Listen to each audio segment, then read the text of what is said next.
So I thought I'd record what I'm thinking about and what I'm doing as part of the SAS Who Wants to Be a Millionaire or EuroBonus Millionaire. Um, it's a pretty big challenge, for me at least. I've looked at different options for points and miles before, but nothing like this before. You have to fly 15 of the 16 carriers before December 31st of 2024 to do this challenge.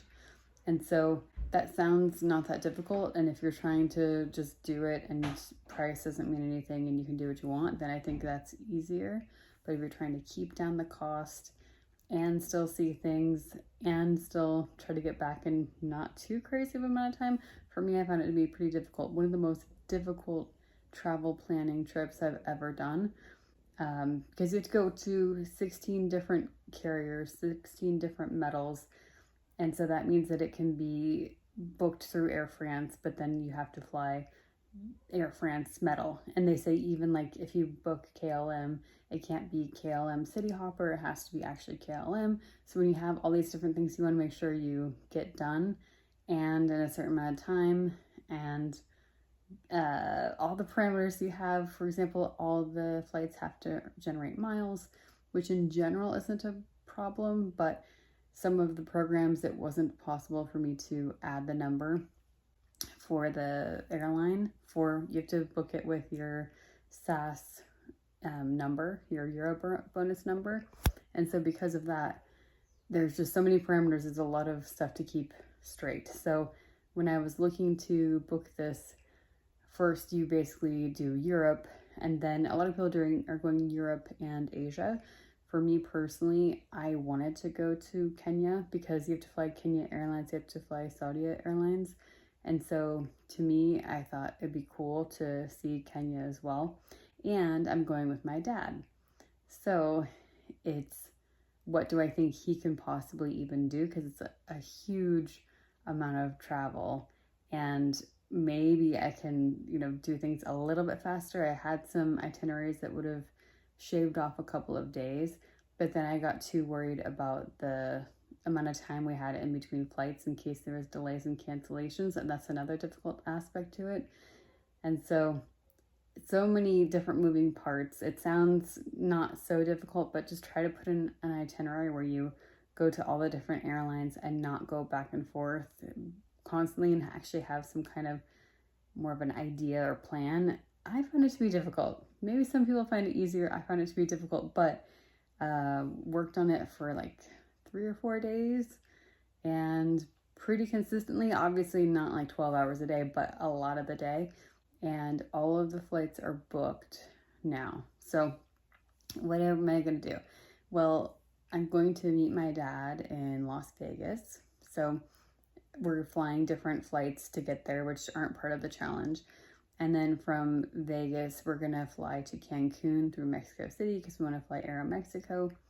And then after Cancun, we have a repositioning flight to JFK through American. So hopefully American's going to go well for us. But that's where sometimes I would book flights that I thought to myself, if this flight gets changed or canceled, will there be another flight that could reasonably reliably work for the same day that we could rebook to? So if I wake up in the morning and an American flight is canceled, can I rebook on JetBlue or something that would allow us to continue on? So anyways, and then we're going to fly from JFK to London to, that's on Virgin.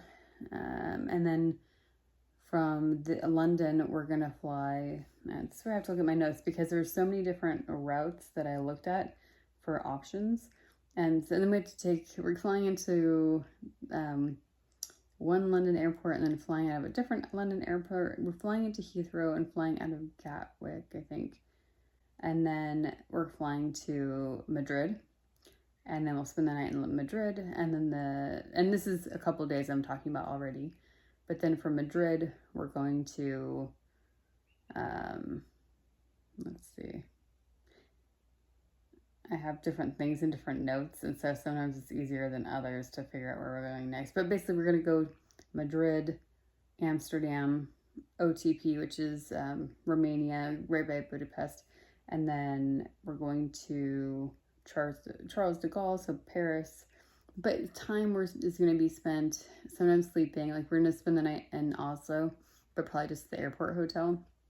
And then we're going to go through Romania again, probably just an airport hotel. And then we're going to go through, like we're going to have a day in Amsterdam. So I'll plan like a walking tour for Amsterdam or something fun for us to do. Maybe a boat tour, knowing my dad. So he's not as active as you can imagine. So I'm trying to think of what will be fun for both of us. Anyways, and at the end of Europe, we're going through Rome. So we'll have like just a day in Rome, but then we're going to be in Kenya for 4 days. And so to Nairobi, the plan is to book a 3-day, safari or game drives, that kind of thing. And then from Nairobi, we're going to, but with Kenya Airways, we're going through to Jakarta, and from Jakarta to Bali, Denpasar. And then we'll have time when we go Kenya Airways, where I realize we're actually going through Bombay. And then Bombay, so you can see it's so much, it's difficult to keep it all straight in your mind. You think like, okay, I have it figured out. And then there's so many more extra legs you have to do. Anyway, so we're going to go from Kenya to Vietnam, and we'll have like 2 days in Vietnam. So not a lot of time, but a bit. We're flying through Ho Chi Minh City. And then from Vietnam, we're going to Jakarta to Denpasar, which is Bali. And then we'll be in Bali for 3 days. And from Bali, we're going through China. But with visas and all the other places we're going, I don't plan on really spending time in China. I wish my flights were a little bit better in China. Maybe people who are, have more knowledge would have better ideas for how to work through China to make it faster or better or smarter. But anyways, then from China, we're going to Beijing, but then we have some stopovers, and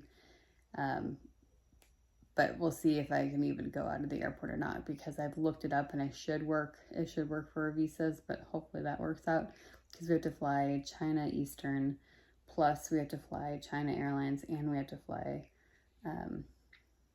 what is it called? I'm going to mess up the name. Anyways, another airline to get through China on our way we'll go then to South Korea. We have 2 flights we're going to go from Taipei to Tokyo. So I looked at going that way through Korean Air, and then I realized I'll just do a flight we're going to fly Tiger Air to Seoul, and then from Seoul we'll fly Korean Air to Tokyo. And then we'll have 4 days in Japan. And then from Japan, our last leg is through Delta, going from Tokyo to Honolulu. So I will be going around the world, but on partners, or through the Sky Team, not exactly, but almost around the world. So I'm going to take, I think, 3 repositioning flights to make it through. And that's just trying to save money. There's, of course, you can do it, or it's all 100% Sky Team, and maybe that'd be smarter. It just depends on how you book it. But I'm trying to save as much money as possible, because as you can imagine, this is an expensive trip, even though it's not as bad as you'd imagine. It's very doable, especially I think some of the hard parts were trying to figure out places like Virgin Atlantic was a bit difficult, because you want to fly, obviously you have to look and see where they even do fly, but then if I wanted to do this going west, and so instead I'm going east, I wanted to go west, but if I fly west, places like Virgin Atlantic were double the cost, and so it made more sense to go east. And I have to go, it's kind of fun to go around the world anyway. I've been to most of the countries we are going to stop at, but I haven't been to Kenya, and I haven't been to Vietnam.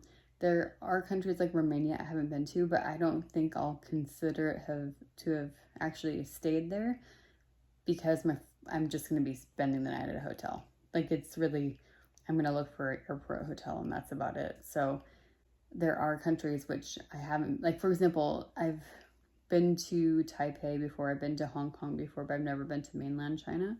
But I won't necessarily consider going to mainland China because I don't necessarily plan on seeing much, but we'll see. I'm still, the first step was to plan out the itinerary, see what was even possible, and then based on what's possible, then go from there. So it's all been booked. I have all the flights. I need to count it up, but I think it's like 22 flights right now. And I think part of the problem too is that I realized, okay, I want to fly Saudi Airways, for example, and I want to go there. You look to see which airlines go to which locations, and then based on that, I wanted to find the best route for that. Well, some of their flights would be reasonable. It'd be a 12-hour travel time, which to me is pretty reasonable. But then other itineraries, you would think, oh, I found it here from this airport, or this would work. And then you looked at it and you realized it would be 28 hours or 30 hours of travel. And that doesn't make sense for a couple of reasons. One, it's going to add more travel time.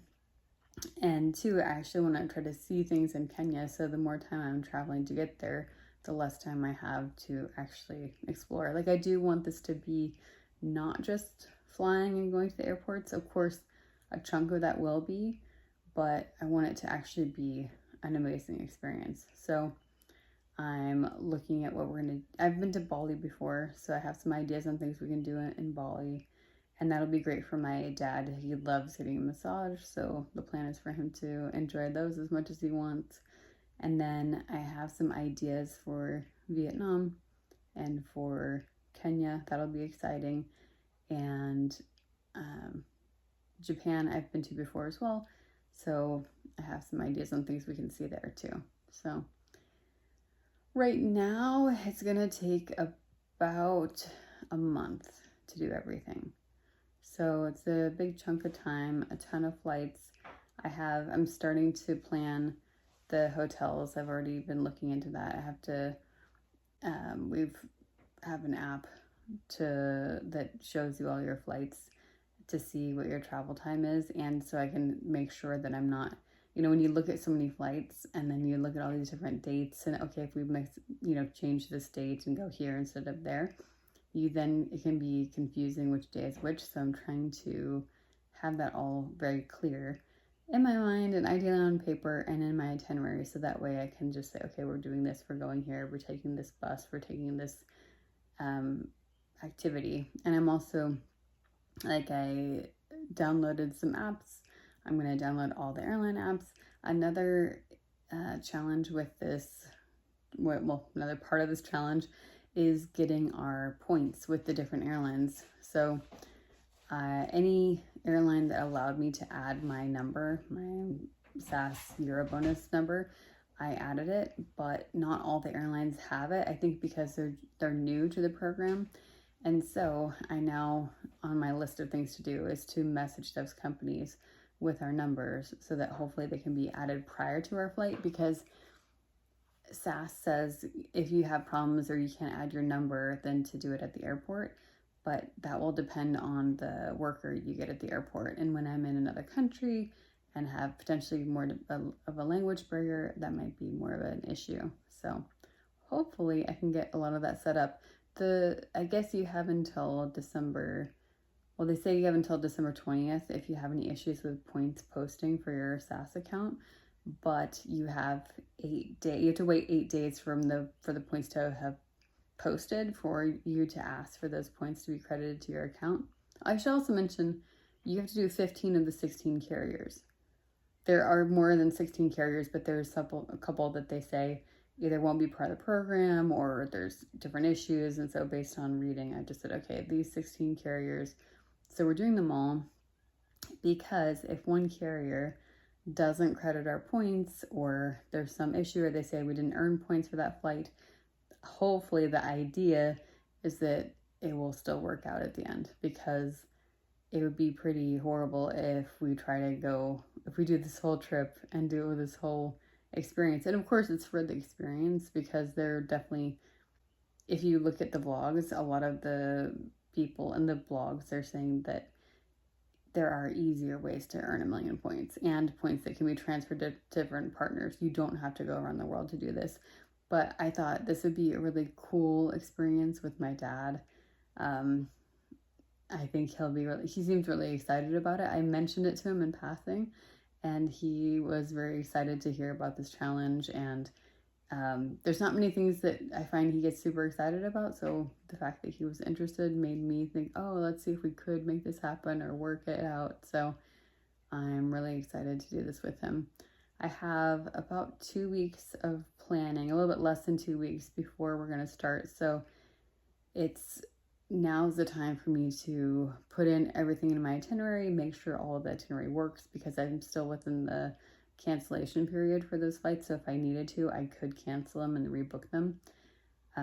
So that's the plan more recently. And then after I do that, I'll be booking more of the accommodation and booking more of the accommodation plus plan out itineraries, because I want us to really see as much as possible. And I'm hoping that we will have enough rest on the flights that we actually have enough energy to see things as we go. Because not everyone is as gung-ho about spending this much time on airlines. I know a lot of people, when they hear this sounds like a chore, but personally, I love being on flights. It doesn't matter how crappy the seat is. I think it's so much fun, which is kind of hilarious because it's really doing nothing, but I still love it. So hopefully it's this amazing experience. I'm sure there'll be ups and downs, and I will say it does feel stressful because of you just think, okay, what kind of domino effect could happen? How bad could that be? How much would it delay things? If I'm this far delayed, what do I do? So there's a lot of unknowns.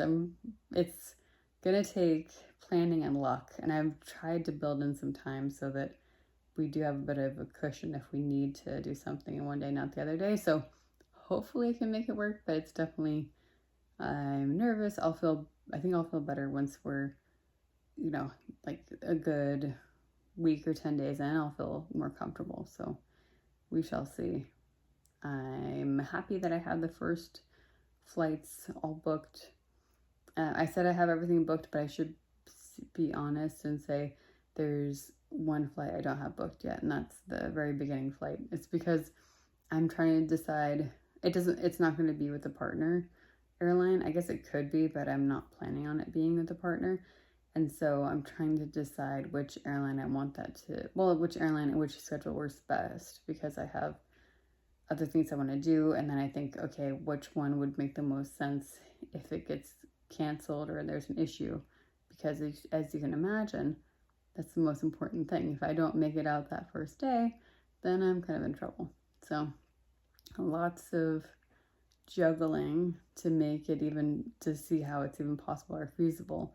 And with all the parameters you have, there were times when I was pretty overwhelmed. Like, we were trying to book, when I say it's my partner's been trying to help me, and he was looking to help me. But the point being, we're looking at Garuda, for example, and their website wasn't working.